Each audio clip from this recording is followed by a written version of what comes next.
What is up, my beautiful gemstones? Welcome back to my channel, and if you're new here, just welcome. My name is GemmaJade, but today we are going to be discussing encounters with insectoid, humanoid creatures. So this is the second time I'm filming this because I filmed it yesterday, and then for the first time in my 4-year career here on YouTube so far, I deleted the entire thing permanently from my system. So let's try it again and see if we can get this information out for you all. So with everything I see and come across in this community on a daily basis, not to mention in my personal life, day by day by day, there really isn't much that creeps me out anymore. I've pretty much heard and seen it all, between the encounters I read through in my research all across the internet, to the stories you all send me, and then my own personal experiences. Nothing shocks or scares me too much anymore, if I'm being honest. However, there is one thing I have always been reluctant to talk about because just the thought of it makes me want to crawl into my bed and hide under the covers for the rest of my life. And that's insectoid, humanoid beings. I don't know what it is about them, and I also doubt very much that I'm the only one with the predisposition to really being frightened when these things come up in a conversation. But they just scare the living hell out of me. With that being said, I did think it was time to finally take a dive into this phenomenon because I've been receiving more and more stories from you guys of people coming across them, and more stories than I would like to imagine that are happening right here in my home state of New Jersey, not too far from where I was born and right near where I live now. I'll save those for the listener encounter series, but for now, I decided to scour the internet and see what sort of credible stories and information I can come up with about these things for you guys. Let's face it, extraterrestrials, spirits, interdimensional beings, and everything beyond and in between those things come in a wide variety of shapes, sizes, and looks. I personally, in my opinion, think it's impossible to know every single type, and especially to identify every single race and species of being on this planet and beyond it. Like I said, the bug people, as they're sometimes called, are the most frightening in my opinion, but that's just based on how they look. There's something innately unnerving about looking at something we've always known as being tiny or small, like an insect running around bipedally on 2 hind legs, whether they seem interested in interacting with us or not. Most people refer to these creatures, which are known properly as insectoid humanoids, as simply oids. The term bugoid was also recently coined in relation to them as well. Imagine that for a moment, if you will. The fact that these things and encounters with them have become so commonplace that we've given them their own nicknames. So let's jump right in and take a look around the world to see what sort of encounters we can come up with. So, our first report, somewhat unsurprisingly, happened in 1958. I say unsurprisingly because it seems as though things with extraterrestrials in general, like contact and abductions and all that, were rampant back at that time, particularly in the United States, but not solely in the United States. It was a lot easier for witnesses to be silenced back then and for things to be covered up by the government and similar entities of power. This encounter took place somewhere in southern Germany, and our witness tells a strange story of teleportation abduction. I'm just going to read it straight from the report. Quote, the figures were similar in structure to the classic little greys, but without the oversized heads, instead with heads of a normal size. Head shape from the front resembled that of an acorn with big round eyes like those of a cricket. In general, an insect-like appearance. The beings looked like they were cloned and came floating into the room one behind the other like they were under remote control. At this point, the witness was in a complete panic and unable to move in his bed. Only with difficulty he was able to turn his head. Fear outweighed everything for him. Screaming was impossible. The bed was moved, literally moved, out of its place, and the bed covers were pulled away. Touching, especially in the abdomen area, was painful. Consciously, he recalls floating up to the ceiling. This incident occurred several times. His mother would find him bathed in sweat and the bed soaked in sweat, the bedding untidy and kicked away. He always articulated the situation precisely and interpreted the figures as little devils, knowing that the humanoids actually didn't look like that, meaning they didn't look like devils. The witness stated that the figures appeared out of nowhere and floated into his bedroom, as if they had materialized in his room. A buzzing, like a kind of ringing in the ears, could be heard, and there was the smell of vinegar in the air. The creatures were about 120 centimeters tall and appeared insect-like. They had a graceful gray-black body that could apparently penetrate everything, walls, doors, etc. End quote. Okay, so let's break this down a little bit. He said they looked cloned, which I took to mean they were seemingly exact carbon copies of one another. And the fact he said they seemingly were being moved by remote control makes me think that they had a very robotic and stiff movement to them. I'm pretty sure it wasn't just fear that made it so the victim here couldn't move, but they weren't really very clear in the report on that point. I wouldn't be surprised at all to know that these beings are capable of putting someone into a state of paralysis, because most extraterrestrial beings I've come across or have dealt with personally have that same ability to one degree or another. Why should these oids be any different? I was a little confused by the fact he said they seemingly appeared out of nowhere, but also that they floated into his room. But once I thought about it, I took it to mean that they randomly floated through his walls without warning and then continued to somewhat robotically float all around the room. They didn't seem to land anywhere and put their feet on the ground in this encounter, and this is another thing that stuck out to me because it's another commonality with other ET species. 120 centimeters tall is very short, actually, somewhere around 3'11". So they weren't very intimidating as far as their size, but I'm sure what they lacked in that area, they more than made up for with their other, more hideous features. Our witness remembered floating up to the ceiling and that they seemingly did some sort of medical examination on him. He was able to break the paralysis they held over him, and I wonder if perhaps he was missing any time and if he would have ever even known or noticed that he was missing time, or if he was missing it. But with no further information, we're forced to move on.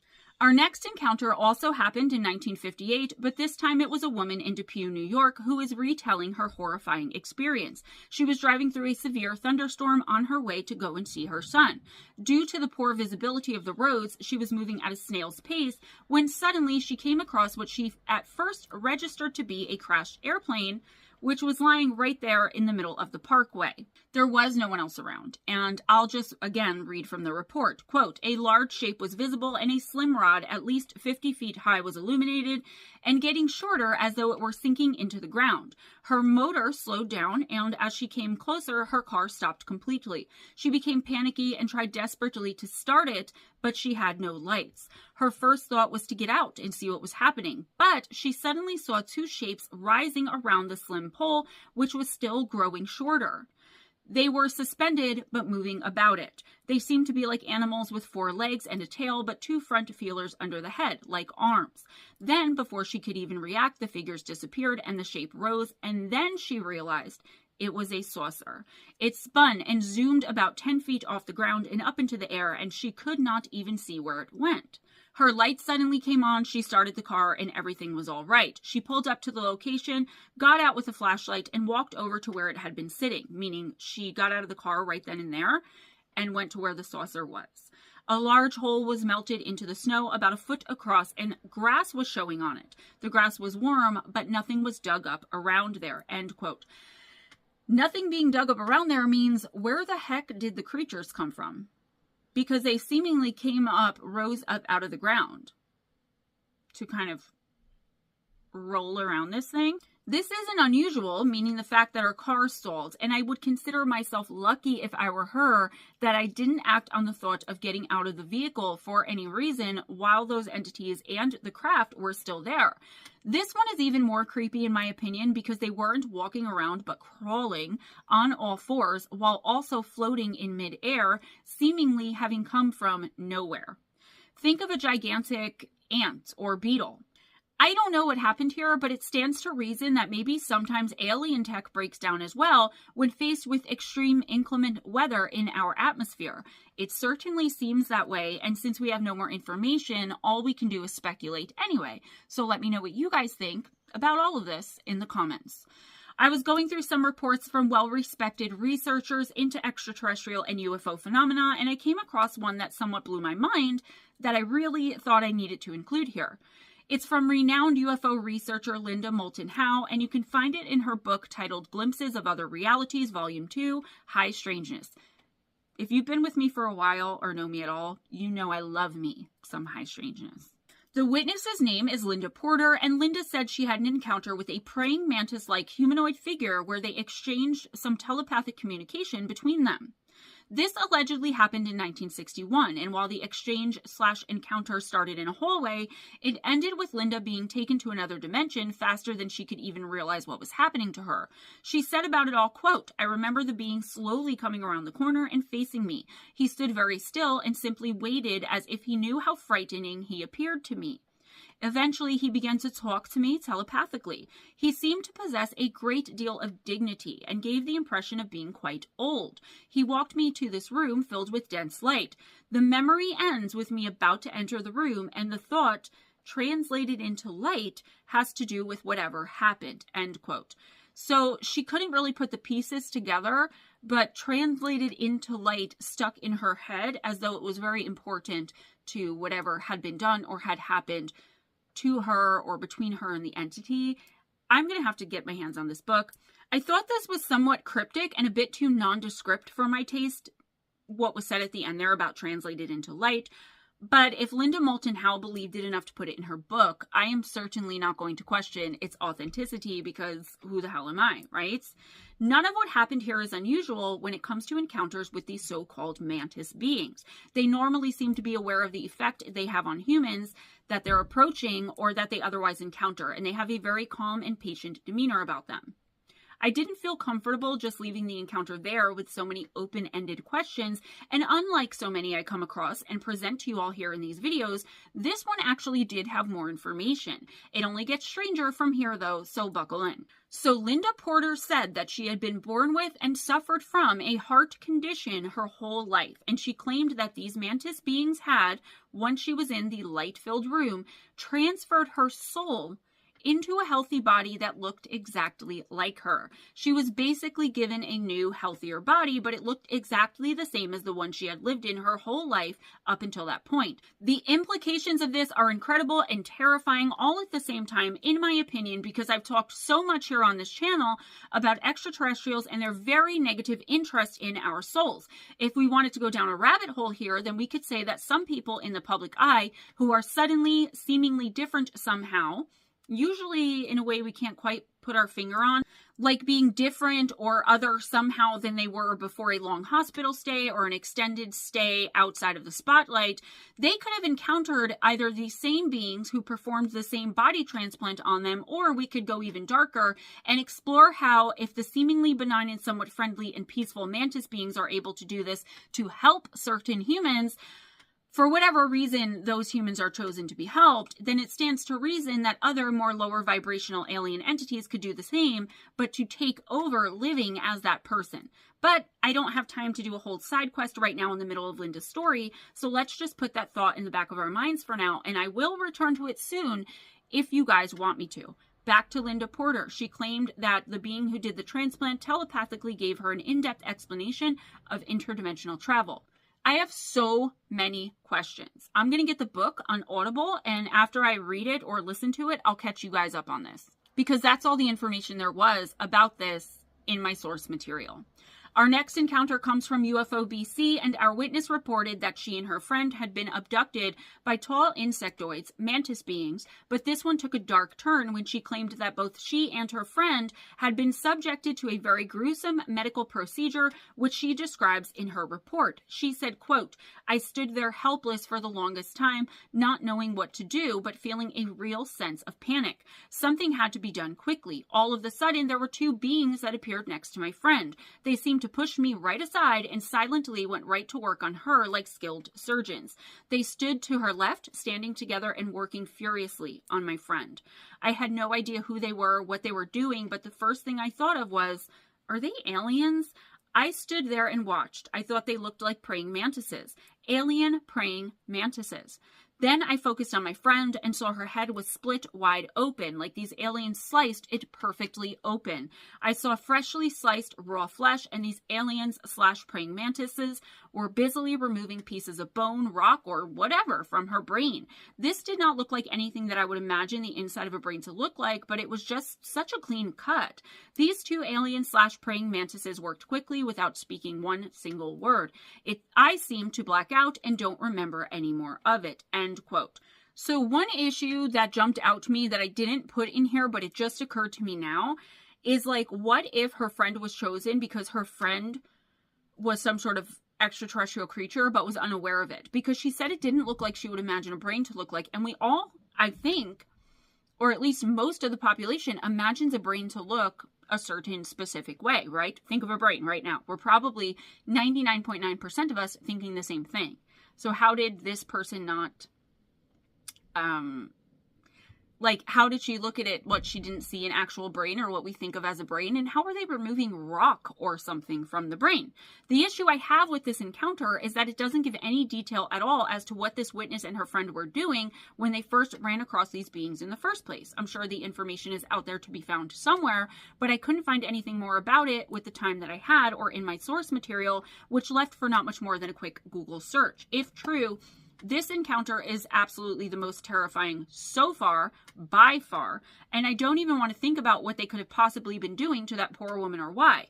Were they perhaps trying to help her? Was she better or worse off after the surgery? And what did they do to the woman telling the story that she possibly can't remember? Where were they and what were they doing when they were accosted initially? And does her friend have any memories of anything being done to her that she isn't consciously aware of? Meaning she remembers the friend's surgery. Does the friend remember them doing anything to her? In my opinion, if they only worked on the one friend, it is possible they were helping her in some way, or at the very least trying to. As I mentioned earlier, mantis beings aren't usually known for being lower vibrational or evil. Don't get me wrong, of course. There are some encounters where people come across or were abducted by evil mantis creatures, but it's not common at all. And normally, once people get over the initial terror of what the beings look like, they end up exuding peace and harmony and don't usually do much damage. I guess it's just like it is with us humans. Some are good and some not so good. Let me know in the comments about your thoughts on this one as well, or if you have any more information about it. Our next report originates from Catalina Island, California, and it happened in 1967, and it involved a 12-year-old boy named Paul Nelson. The report states that 12-year-old Paul, his parents, and one of his friends were visiting the island when the encounter happened. One day, Paul and his friend went inside of his parents' boat to talk, hang out, read some comic books, and their next memory is of waking up the following morning very confused. The report went on to say, quote, while Paul was unable to convince his parents that anything unusual had happened, both Paul and his friend knew that some strange event had. 2 weeks later, Paul was alone in his Reseda, California home when he had another strange experience. He was alone in his room when the door began to rattle. He jumped up and threw it open. To his shock, he saw the shadow of a small figure running down the hallway. He chased after it, but found nothing. Paul did not know how to explain these experiences and did not connect it to UFO phenomena. Many years later, now married and a doctor, Paul underwent hypnosis to recover his lost memories. As Paul underwent regression, his first surprise was that he was not aboard a UFO, but instead appeared to be in an underground base. Paul says he was taken to a round-walled room. It seemed to him that it was more of an underground facility than on board a ship. The walls had a kind of rock-like facet to them, and he was lying on a rock-like table. It gave the impression that he was in a cavern rather than in some sort of saucer or ship. Under hypnosis, Paul recalled his friend Michael nearby, also being examined. His next surprise was that the beings were not what he expected. The beings were not the typical Greys. They were more like the praying mantis type. They were slightly bigger than the Greys and a little more insectoid-like. They wore tight-fitting uniforms. There was even a color to them, but he could not recall what the color of the tight-fitting jumpsuit things was. He thinks that there was one in the group that wore a tunic-like outfit more loosely fitting over it. He could not tell how tall they were since he was lying on his back, but they did not look particularly tall to him, end quote.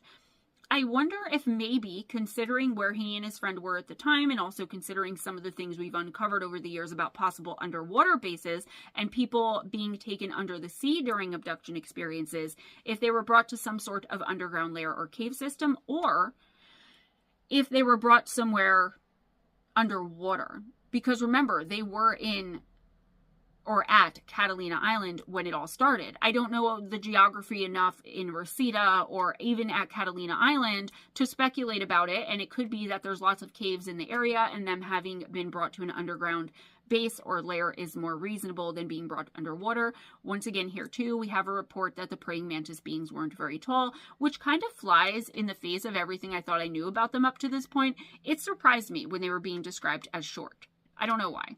So, of course, I had to go to the site Phantoms and Monsters to see if I could find anything there about our topic of discussion today, and as usual, they didn't disappoint. This witness said that he had numerous encounters with some sort of bizarre insectoid humanoid and that it all started when he was a very young boy.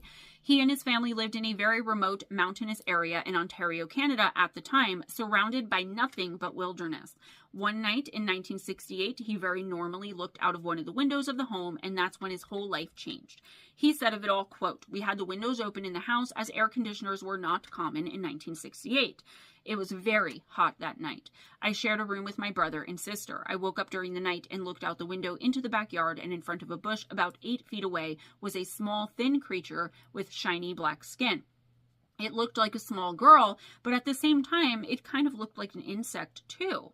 It was crouched on its legs and was leaning forward with one hand on the ground, and it was looking at me.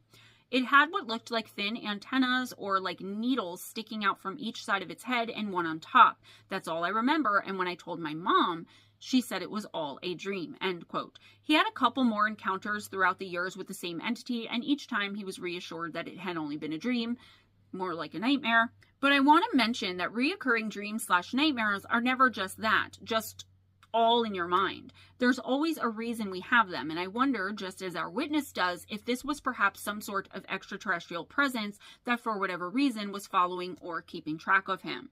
He also claims that the sightings he's had of these beings go on to coincide with reports of UFO activity in this area around his home at the time. And while I'm definitely inclined to believe him, otherwise I would not have put this report in this video, I couldn't find any information corroborating this. In fact, there wasn't enough information on the site in this particular report to aid in my really being able to search for it. I tried, but I couldn't find anything.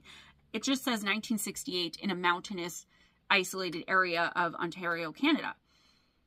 It doesn't say when, it doesn't give a date, it doesn't give an exact town or city or place. So, I don't know. It sounds like this thing probably interacted with him more than just staring at him. Especially if it was an extraterrestrial, because they don't usually just stalk us for no reason. As far as I know, if you know something different, let me know. Moving on, in 1973, a man named Mike Shea was on his way to visit a friend and was driving through Cookeville, Maryland, which is approximately 15 minutes outside of Baltimore. As he drove peacefully along, he suddenly saw a giant beam of light shoot out of the sky and strike a barn in the distance about 150 feet away from his car.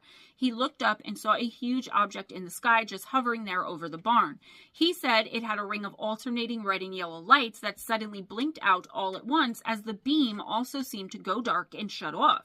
He was filled with a terrible feeling of terror and dread that was more than what he had felt he should have been feeling. So just from seeing a beam coming from the sky, which really at that time could have been anything, and seeing it so quickly, even with the alternating lights, he knew he should feel scared or uncomfortable, but he was so terrified and apprehensive. He felt danger and doom, and I wrote here, meaning, yes, it was scary, but the feelings he had were an innate and primal sense that he was in some sort of immediate personal danger. The hovering object moved and positioned itself right over Mike's vehicle, and as it did so, he felt an electrical current shooting up and down his spine. While all of this was going on, he also noticed that there was something approaching his vehicle from behind. The report went on to say, quote, "The next thing he knew, he was feeling quite relaxed and was approaching his destination. He had somehow lost 2 hours of time. Years later, under hypnotic regression, he remembered seeing 4 figures standing at the side of the road. He then realized the figures were creatures dressed in black, some sort of black plastic armor. They had black faces and appeared to be wearing helmets with a line down the middle that came to a point. The beings looked like huge grasshoppers with long arms and bowed legs. 3 of the creatures were large. The 4th one was small and wore a black silky suit with a zipper up the front. Somehow that being seemed ancient to the witness. He then saw a large, shiny craft hovering nearby, emitting a low whirring sound, and a smaller craft on the ground. Eventually, he was taken inside one of the crafts, put on a table, and examined. Various organic samples were collected from his body." End quote. Grasshopper beings are not the same as mantis beings, and this isn't the first encounter I've come across where the grasshopper beings have performed medical examinations and/or surgeries on their victims. Guys, to me, it's just terrifying, and especially so because I've always thought there could be nothing worse than the giant reptilians we're hearing so much about nowadays. But now I'm not so sure, just in how they look. I'm not really talking about the experiences until we get to our next one, but like for now, I don't know. The way that they look to me is scarier than the way the reptilians look. Let's move on to our last encounter for today, but let me know if you want a part 2, because I definitely have more than enough information and more than enough encounters to do a part 2. I just didn't want to make this video too long, and I want to make sure it's something you guys are interested in. This one comes from a site I use quite often for my research, but it only says that it came from Rosalis's files. I don't know who Rosalis is, but apparently it's someone who tracks extraterrestrial and/or UFO encounters and phenomena. The encounter happened in 1977 near Albi, Tarn, in France. The witness, or victim, as I like to call them, was a young student who is only called Emma. Emma was staying in a French townhouse out in the middle of nowhere in the middle of an isolated hamlet about 15 miles outside of Albi. She was outside one day sketching the farmhouse when she heard a noise that sounded like wind chimes. The dog must have heard it as well because, according to the report, the dog was spooked by the noise and seemingly heard it at the exact same time Emma did. The dog was so frightened it uncharacteristically ran off to hide. Emma suddenly started to feel unsettled herself and went back inside of the farmhouse, and once she did, the chiming noises got much louder and much more persistent. She also said they became more random, quote, like someone playing random notes on a xylophone, end quote. The sound stopped just as suddenly as it had started and left her in a complete and total silence. She was creeped out, and as she stood there thinking of what to do next, she somehow just knew that there was about to be a knock at the door. Movement out of the corner of her eye suddenly caught her attention, and she turned just in time to see a small greenish figure rushing past the window of the farmhouse near where she had been standing. She ran to the door and slid the bolt on as quickly as she possibly could, though she didn't really know why she had done that or what she was so fearful of. Then, almost immediately, there came the sound of tapping on the door, which she described as being like someone knocking with a cane. The report goes on to describe the ordeal as follows, and it is an ordeal. Quote, "Who is it?" Emma asked, and she could feel her heart pounding in her bosom. There was no reply. She looked at the yellow telephone and the piece of paper lying next to it on the table in the corner. The number of the neighbor was on that scrap of paper. There was a raspy sound on the other side of the door. Years later, when Emma would go on vacation to the United States, a hissing diamondback rattlesnake would bring the memory of this rasping sound back. "I said, who is that?" Emma yelled again, and she felt her throat dry up with fear. Again, there was no reply, just a continuation of the hissing sound and a rapping of something on the door. Emma crept to the window and looked through the net curtains. What she saw would haunt her for the rest of her life. And let me tell you guys, it's going to haunt me for the rest of mine. Emma could only describe the thing standing outside the front door as something which looked like a gigantic cricket or maybe a grasshopper, standing about 5'7" tall on 2 legs. I'm 5'7". That's pretty tall for a grasshopper or cricket. It had 2 pairs of thin, light green arms hanging by its side and what looked like a long, dark green penis, about 12 inches in length, protruding from its lower abdomen. This phallus began to shake and vibrate, generating the hissing sound the teenager had just heard. The head of this terrifying creature looked just like the head of an overgrown grasshopper with huge, shiny, black domed compound eyes, quivering antennae, but no wings. It had a small O-shaped mouth, which seemed to have had a bubble growing from it, and its head twisted to face Emma as she appeared in the window. I'm just getting the chills so bad. The exchange student screamed and ran up the stairs, and when she was halfway up, she saw a double-barrel shotgun leaning against the wall in a corner. So she quickly descended the stairs and grabbed it. Her trembling hands tried to break the heavy shotgun open, but she couldn't do it at first. She heard the thing rapping at the door with its insect-like limbs, and she tried again to open the shotgun as she looked around for ammunition. Emma located the opening lever, and she found that it slid sideways in a swinging movement to open the shotgun. She instinctively, so by instinct, opened a drawer in the phone table, and there was a cardboard box which rattled with a metallic sound when she touched it. She lifted the lid off the box and saw about a dozen brass cartridges. She put 2 of them into the chambers and snapped the shotgun shut. She aimed it at the center of the door and shouted, "Get out of here!" She fired, and a hole about 6 inches in diameter appeared in the middle of the wooden door. The recoil slammed the stock of the shotgun hard into the girl's shoulder. A ringing sound echoed in the teen's ears. The firing of the shell had almost deafened her. The face of the creature was now turned slightly so that one of its black domed eyes was looking through the hole in the door, and that hissing sound was getting louder from the stridulation, the vibrating of the entity's penis against its own plated abdomen. Emma felt dizzy with fear, and as she slid the lever on the shotgun sideways to open it, she felt as if she were dreaming or having a nightmare, because her mind simply could not take in the nightmarish reality of what was happening to her. The girl pulled out the spent shells and put 2 more in. She aimed the shotgun at the hole, hoping that the creature would be blown to kingdom come, but it made a tweeting sound and flitted away from the hole just as Emma was about to squeeze the trigger. The girl lowered the barrels, and she grabbed 2 more shells from the cardboard box in the open drawer. Then she went upstairs to her room. She went to the window and looked out. There was no sign of the creature below at first, but then something caught Emma's eyes. It looked like 2 twigs sticking out from the trunk of an ancient, gnarled tree opposite the window.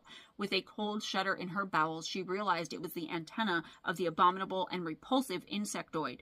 It was hiding behind the old quercus oak.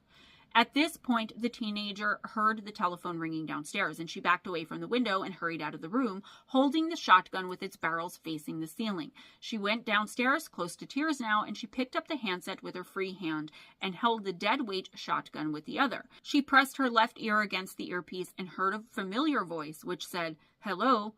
"Is that you, Antoine?" Emma asked, almost smiling now. So what they didn't explain before any of this is that Antoine and his wife Anais are the owners of the farmhouse Emma was staying in.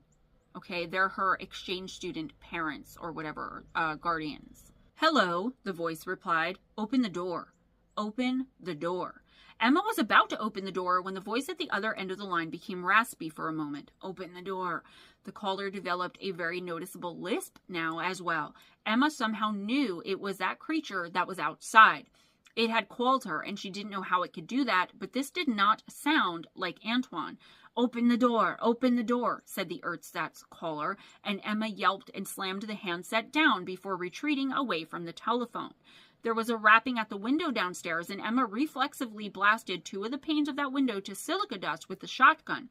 She quickly ejected the warm shells, and with a ringing in her ears, she inserted 2 new cartridges.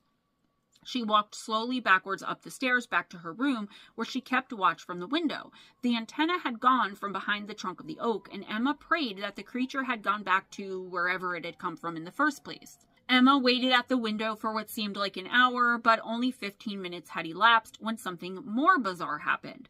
The teenager was filled with great relief when she saw Antoine peep out from behind the oak tree. He waved at Emma to get her attention, and then he made a rapid beckoning gesture with his left hand. "Has it gone?" Emma shouted at him. "Where is it?" Antoine continued to beckon to Emma, and the girl thought that there was something not quite right about her host. She could plainly see that it was Antoine peeping out from behind the trunk of the tree, and yet there was something the teen could not put her finger on, which was telling her to stay put. Fortunately, Antoine and his wife Anais returned home much earlier than expected, and they immediately saw the gaping hole in the front door. Emma ran out to them with the shotgun and urged the startled couple to come into their home at once in case the thing was still around. Antoine eventually calmed Emma down, and Anais went to go fetch Figaro, the dog, from the barn. Anais could obviously see from the dog's behavior that something had frightened him, but the couple simply at first could not believe Emma's strange account of the giant grasshopper with its rude vibrating appendage. About an hour after the couple returned, Anais made a bone-chilling discovery behind the oak tree. She found what initially looked like a large burst balloon, but when she and her husband took a closer look, they could see that it was some sort of deflated effigy, and a very lifelike one, of Antoine, but just to the waist. It had the exact skin color, and parts of the deflated figure were coated in what felt like royal blue cloth, which resembled the same colored shirt Antoine was wearing that day. The face and hair were made of some rubbery material, and the mask of the pneumatic model of Antoine wore an eerie smile. Within an hour, the material this blow-up simulacrum was made out of began to disintegrate into thin air like fibers until most of it was blown away in the wind. Emma, obviously, refused to stay at the house, and 2 days later she went home to Sussex. Just what the insect-like thing was, which had apparently been out to sexually assault this English exchange student, is still a complete mystery, end quote. I literally have no words and had no idea the turn that encounter was going to take until I started rewriting it for the video. Remember, I go through these as I put them in order to have a more genuine reaction as I recount them for you. I was shocked but not surprised about the fact that this being was seemingly there to SA this poor exchange student. I don't understand why it didn't go through the windows once she blew them to smithereens, but maybe we're dealing with something here that needs an invitation or something. I've heard about other extraterrestrials, mainly though it's the reptilians who have abused human beings in this way, and it's something I just cannot ever imagine. I don't even want to comment on it because I know no words could ever do the terror and just the overall pain of it all for this woman justice. What scared me the most about this encounter, though, isn't what I think most of you are going to think it was. What scared me the most was the fact that this creature somehow knew who Antoine was, what he was wearing that day, and that it was able to somehow and in some way not only call her, but fashion his likeness seemingly within just mere seconds in order to try and gain the girl's trust. Not to mention that it could, albeit briefly, mimic the man's voice. What in the world was going on here? And was this something that happened out of nowhere, or was the entity and perhaps its contemporaries trying to make some sort of human ET hybrid? Was it acting on some sort of male whim?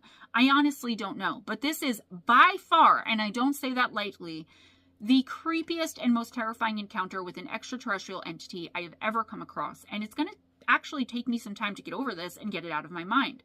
I sit here now as I write this, as I wrote it, looking out of my office window into the thick, dense woods that surround all of my house and wonder what the hell is out there that I'm completely and totally unaware of, but which is very aware of me and intends to do me or my family harm some random day, sometime, at some point. Please comment your thoughts below and let me know what you all think about these encounters. But this one specifically, please, because I'm blown away and utterly shocked at what I just read for you all here in the last encounter. Also, let me know if you want a part 2. That's all I have for you today, guys. Please give this video a big thumbs up if you enjoyed the content. If you enjoyed hanging out and spending this time with me, spread the love by sharing this video. Please make sure you're subscribed, your notifications are on to all, okay? Even if you think that's the case, please go back and check, because YouTube has a habit of, for whatever reason, like, you subscribe and then 3 days later you're not subscribed, you're not getting notifications, and that's detrimental to a small channel like mine. I'm trying to grow faster than 1,000 subscribers a year, so let's see if we can do that and get that done, and I need your guys' help for that. Like the video, make sure to comment. In the description box, you will find links to all of my books on Kindle, paperback, and Audible. If there's a link that you're looking for that you can't find, just go to Audible, type in Gemma Jade Books, and you'll see my whole collection there. If you want autographed copies, if you want personal intuitive oracle readings, either through video chat for an hour, hour and a half, or a remote general. If you want to purchase a Halloween helper box, I put money into ordering stuff for these boxes because so many of you said you were interested, and I have not had a single order. Nobody's ordering readings, and I don't want to make this a complaint sesh, but I have to make money somehow. I'm getting ready to have to cancel going to Para-Unity because I'm not receiving any help, and I really don't make a lot. And that's booking a hotel. I have to eat. I have to pay for my tickets to get in. I have to pay for chip coffee, gas to get there. So if you guys can help with that or with anything really, sorry, details in the description box, my PayPal, my Cash App, also my Amazon wish list gift link. If you become a patron or a member, I really do appreciate it. I don't have much for you all right now, but I am working on some stuff for the future. If there's anything you want to hear me talk about, you know, like what I normally talk about on here, like I'm not going to talk about something that has nothing to do with the paranormal, extraterrestrial, or otherworldly, right? It has to be something supernatural. But if you have any ideas and suggestions, please pop them in the comments. You can always email me for any reason. If you want to discuss prices, if you want to order something, GemmaJadeParanormal@gmail.com for any and all correspondence. Again, if you want autographed copies of any of my books, make sure you hit me up and let me know before you make the purchase, because I'm going to get the book and send it to you. Don't forget, we go live, either myself and Steven, Steven and Ryan, Miss Pixie. So there's a lot more lives before, or besides, I mean, live intuitive oracle every week. So make sure to check those out. I try to keep you guys posted through the shorts. Guys, the shorts are a big component as to why my channel is growing as quickly as it is. Whether you guys understand them or not, whether you guys like them or not, they are what they are, and they really do help. So if you can like those, share those, comment on them if I have the comments on, let me know what you think. Also, if you are willing to get TikTok or already have it, check me out over there. Once I get 1,000 followers, I'm doing mainly Oracle over there. Once I get 1,000 followers, I'm going to be going live and not only doing Oracle for a charge. So you're going to pay per card or per 3-card reading. We're going to do it right there in the live for several hours. I'll do mediumship readings through music or just through overall channeling. Maybe we'll do some automatic writing. There's going to be a lot more of that over on TikTok. Now, I'll share what I can over here on YouTube, but some of it I can't share. Anyways, I don't want to keep you guys by rambling. Please donate if you can. It does help. It helps a great deal. Send me your encounters with the extraterrestrial, supernatural, paranormal, otherworldly. If you've already sent them but haven't heard your story in a listener encounters, please just resend them. I know it's a pain in the butt, but I do go through emails a lot more often now. So more than likely it'll end up in a recent, like I'm going to do it soon, listener encounters video. Okay, be kind to each other, guys. It doesn't cost anything. Be kind to yourselves and never accept anything less than others being kind to you. If nobody told you today, you are amazing. You are incredible. You can do anything you want to do. And if there are people in your life who don't make you feel you're at your very best or you can do anything when you're with them, kick them to the curb. Life's too short. I believe in you. I got your back. Always go in grace. Smile at a stranger. And I'll see you guys next time.